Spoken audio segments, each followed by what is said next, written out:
Hello மக்களே! மம்முட்டி அவர்கள் கிட்டத்தட்ட 7 வருஷம் கழிச்சு திரும்பவும் தமிழ் சினிமாக்குள்ள அவரோட கம்பேக்க குடுக்க போறாரு.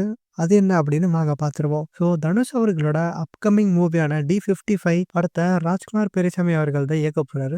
இந்த படத்துல இன்னும் கூடுதல் பலமா மலையாளத்துல ஒரு லெஜெண்டரி பெரிய ஆக்டரான மம்முட்டி அவர்கள யூஸ் பண்ண போறாங்க. இந்த கம்பேக்க கிட்டத்தட்ட பேரன்பு படத்துக்கு அப்புறமா 7 வருஷம் கழிச்சு மம்முட்டி அவர்கள் தமிழ்ல கம்பேக் குடுக்க போறாரு. இவர் மட்டும் இல்லாம இந்த படத்துல சாய் பல்லவி, ஸ்ரீலீலா அவங்க எல்லாமே இந்த ப்ராஜெக்ட்ல இருக்காங்க.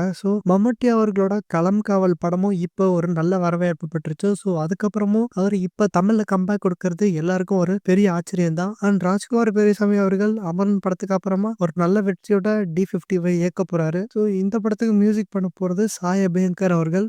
ஒரு பெரிய கேஸ்ட் அண்ட் க்ரூ இந்த படத்துல இருக்கனால இந்த படத்துக்கு இப்போ இன்னும் எதிர்பார்ப்பு அதிகமா இருக்கு. இந்த படத்த பத்தி நீங்க என்ன நினைக்கிறீங்க? அப்படிங்கிற உங்க அபிப்பிராயத்த மறக்காம கமெண்ட் பண்ணுங்க. Thank you.